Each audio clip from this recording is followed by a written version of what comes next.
إن الحمد لله نحمده ونستعينه ونستغفره ونؤمن به ونتوكل عليه ونعوذ بالله من شرور أنفسنا ومن سيئات أعمالنا من يهده الله فلا مضل له ومن يضلله فلا هادي له وأشهد أن لا إله إلا الله وأشهد أن محمدا عبده ورسوله أما بعد فإن خير الحديث كتاب الله وخير الهدي هدي محمد صلى الله عليه وسلم وشر الأمور محدثاتها وكل محدثة بدعة وكل بدعة ضلالة وكل ضلالة في النار. أعوذ بالله السميع العليم من الشيطان الرجيم. بسم الله الرحمن الرحيم. وقال النبي صلى الله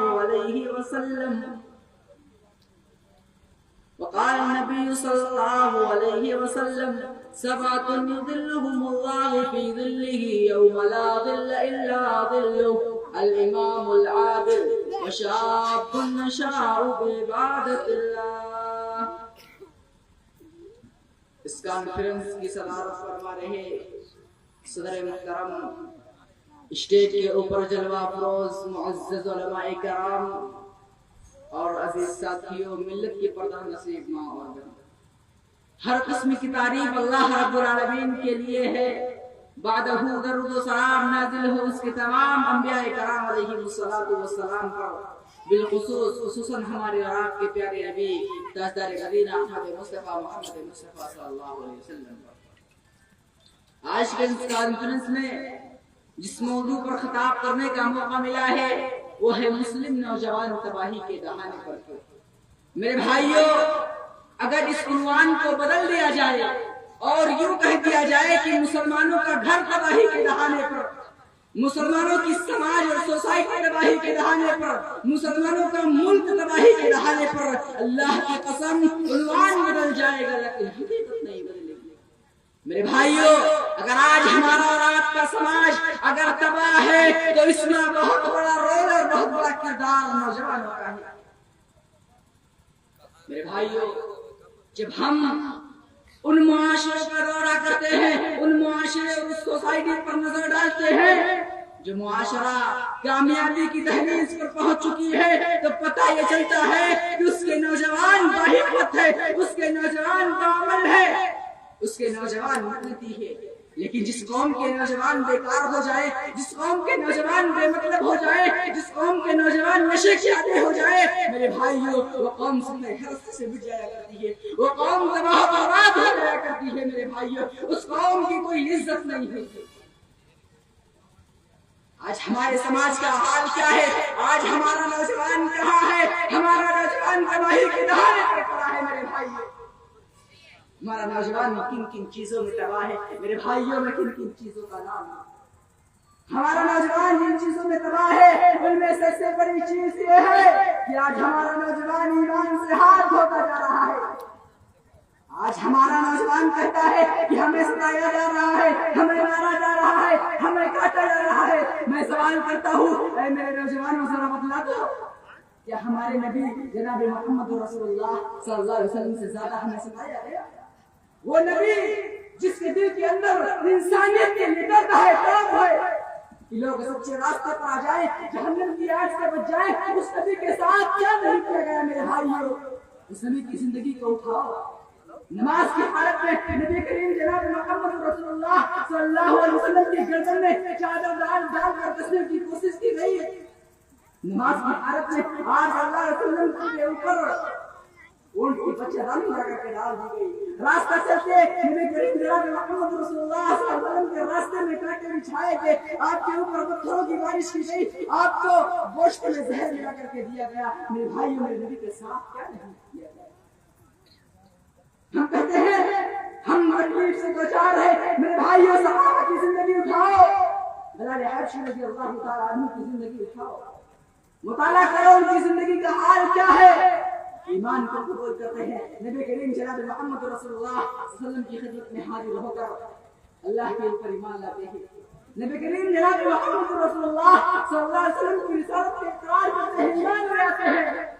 ان کا مالک امیہ بن خلف اللہ اکبر کیسی تکلیف لے رہا ہے, ذرا غور کرو میرے پیارے ساتھیوں. گلے میں رسی ڈال دی جاتی ہے, مکہ کی گلیوں میں گھسیٹا جا رہا ہے بلال حبشی رضی اللہ تعالی عنہ. ٹھیک دوپہر کے وقت تپتی ہوئی ریت پر, تپتے ہوئے صحرا پر بلال حبشی کو لٹا دیا جاتا ہے اور کہا جاتا ہے بلال محمد کا دین چھوڑ دو, اسلام چھوڑ دو, ہم تمہیں ستانا چھوڑ دیں گے, ہم تمہیں تکلیف دینا چھوڑ دیں گے. میرے بھائیوں اس وقت بلال حبشی رضی اللہ تعالی عنہ کے زبان پر اگر کوئی لفظ تھا تو احد, میرا رب ایک ہے, میرا رب اللہ ہے, میرا رب ایک ہے. میرے بھائیوں آگے بڑھو. ہمارا نوجوان کن کی چیزوں میں تباہ ہے, میں کن کی چیزوں کا نام لوں میرے بھائیوں. ہمارے نوجوانوں کے لیے ایک بہت بڑی تباہی کی چیز ہے, ایک نشے کی لت ہے, شراب اور جوئے کی لت ہے. آج ہماری قوم کا نوجوان, ہمارے سماج کا نوجوان سگریٹ پیتے ہیں, گٹکے کھاتے ہیں. اللہ اکبر. ذرا بتلا دو میرے پیارے ساتھیوں, آپ ایسے چیزوں کو استعمال کیوں کرتے ہیں جن چیزوں کے اوپر لکھا ہوا ہوتا ہے کہ یہ آپ کے لیے خطرہ ہے, آپ کی جان کے لیے خطرہ ہے, آپ کے جسم کو برباد کر ڈالے گا. میرے بھائیوں یہ کیا کر رہے ہو, اپنے جسم کو برباد کر رہے ہو, اپنے جسم کو کھوکھلا کر رہے ہو. یہ جسم اللہ رب العالمین کی امانت ہے اور اس زندگی کا کوئی بھروسہ نہیں ہے. میرے بھائیوں ذرا جاؤ, بڑے بڑے ہاسپٹل میں جاؤ اور جا کر کے کینسر کے ان مریضوں کو دیکھو اور سبق حاصل کرو. یہ بھی تمہاری طرح اپنے سماج میں ہوٹلوں پر چوراہے پر سگریٹ کے دھوئیں اڑاتے ہوئے پھرتے تھے. آج جب کینسر جیسی بیماری کے شکار ہوئے ہیں تو ہاسپٹل کے بیڈ پر پڑے ہوئے کے ایسے پڑے ہوئے ہوتے ہیں جیسے کہ لاش پڑی ہوتی ہے. نہ بولنے کی طاقت ہے, نہ ہلنے اور ڈولنے کی طاقت ہے. میرے بھائیوں ایسی چیزوں کا استعمال آپ کیوں کرتے ہیں؟ اور یہ شراب اللہ اکبر اتنی خبیث چیز ہے. یہ حدیث کے اندر آتا ہے, اللہ کے پیارے نبی جناب محمد رسول اللہ صلی اللہ علیہ وسلم فرماتے ہیں کہ یہ شراب تمام کی تمام برائیوں کی جڑ ہے, اور شراب پینے والا اپنی ماں کے ساتھ بھی زنا کر سکتا ہے, اپنی خالہ کے ساتھ بھی زنا کر سکتا ہے, اپنی بہن کے ساتھ بھی زنا کر سکتا ہے, اپنی پھوپھی کے ساتھ بھی زنا کر سکتا ہے. شراب پینے والا اپنے گھر کے کسی بھی عورت کے ساتھ زنا کر سکتا ہے.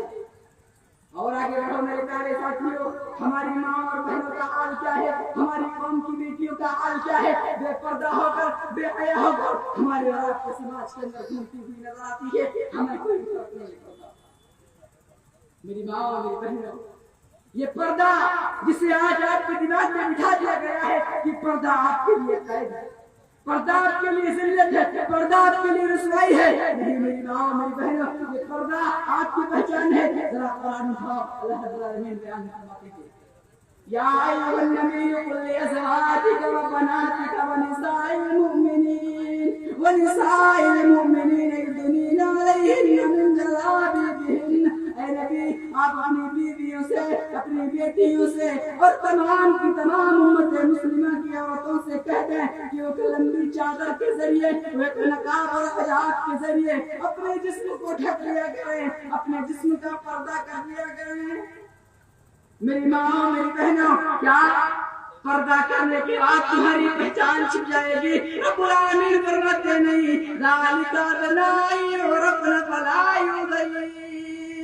یہ پردہ تمہاری آئیڈینٹی بن جایا کرے گی, یہ پردہ تمہاری پہچان بن جایا کرے گی, پھر تمہیں ستانے کا کوئی جرات نہیں کر سکے گا.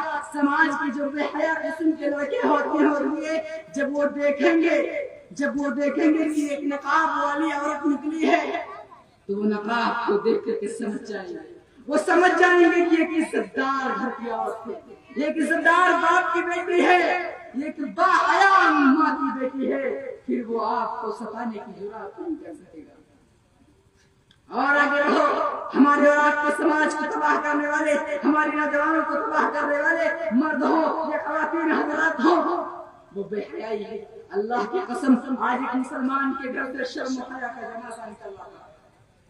آج ہم اپنی سماج پر نظر ڈالیں, اس وقت وقت جو ہمارے گھروں کے اندر شادیاں ہوتی ہیں، اللہ اکبر، کیسا لباس پہنتی ہے ہماری قوم کی مائیں، ہماری بہنیں، ہماری بیٹیاں کیسا لباس پہنتی ہے، ان کے لباس کو دیکھ کر کے شرم کو بھی شرم آ رہی ہے، حیا کو بھی حیا آ رہی ہے۔ اللہ کے پیارے نبی جناب محمد رسول اللہ صلی اللہ علیہ وسلم فرماتے ہیں الحیاء والایمان قرنا جميعا، یہ حیا اور ایمان دونوں ساتھ ساتھ رہتے ہیں۔ فَإِذَا رُقِيَ أَحَدُهُمَا رُقِيَ الْآخَرُ، اگر میرے سے کوئی ایک چیز ختم ہو گئی تو دوسری بھی ختم ہو جائے گی۔ وہ آج ہمارے سماج سے حیا نکلی تو ساتھ ساتھ ایمان بھی نکل گیا۔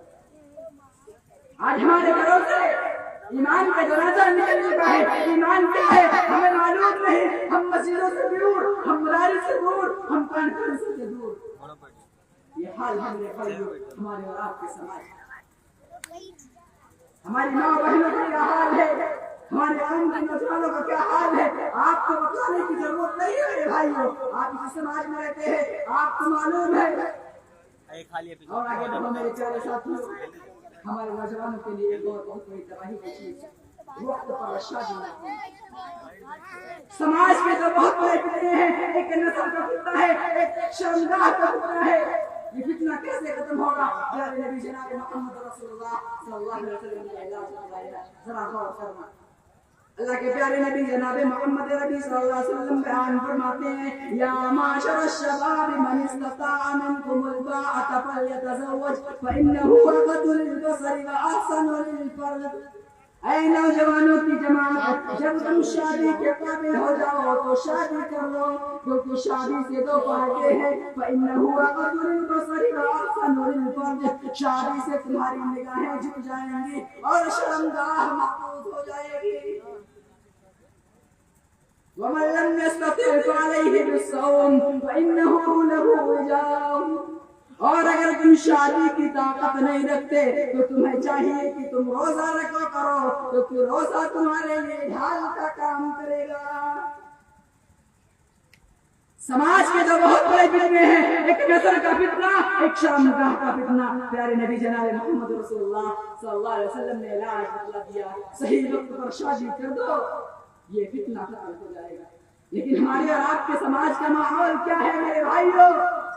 آج شادیوں کو ہم نے اور آپ نے شادی کے رسم و رواج سے کولہ بنا دیا ہے، جہیز کے نام پر، بارات کے نام پر۔ ہم اہل حدیث ہے، ہم سلفی المسلک ہے، کیا مجال ہے کہ ہمارا ہاتھ سینے پر نہ بچ کر کے پیڑ پر بچ جائے؟ ایسا نہیں ہو سکتا، ہمارا ہاتھ سینے پر ہی پڑے گا، کیونکہ ہم اہل حدیث ہے، ہم سلفی المسلک ہے۔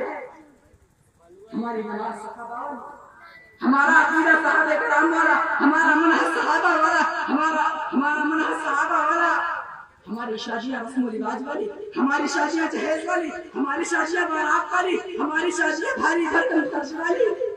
یہ کیا ہو رہا ہے میرے بھائیوں اس سماج کو؟ پیارے نبی جناب محمد رسول اللہ صلی اللہ علیہ وسلم نے فرمایا تھا تنکح المرأة لأربعین، کہ جب ایک عورت کی شادی ہوتی تو اس کے اندر چار چیزیں دیکھی جاتی ہیں، لمالها ولحسبها ولجمالها ولدینها، اس کا مال دیکھا جاتا ہے، ولحسبها اس کا خاندان دیکھا جاتا ہے، ولجمالها اس کی خوبصورتی دیکھی جاتی ہے، ولدینها اور اس کا دین دیکھا جاتا ہے۔ پیارے نبی صلی اللہ علیہ وسلم فرماتے ہیں فاظفر بذات الدین، تم دینداری کو ترجیح دو، کامیاب ہو جاؤ۔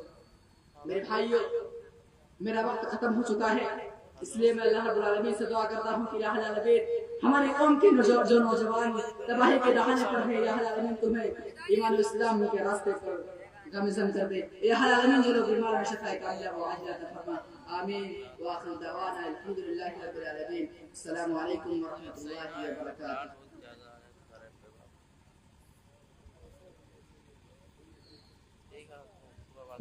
ماشاءاللہ، جزاک اللہ۔ یہ تھے عزیزم فرحان مطالب جامعہ سنابل، جو اپنے پرمغز اور خوبصورت لہجے میں ہمیں اپنی واضح و نصیحت سے محظوظ فرما رہے تھے۔ ہم اللہ تبارک و تعالی سے دعا کرتے ہیں کہ الہ العالمین آپ کا مستقبل روشن کرے۔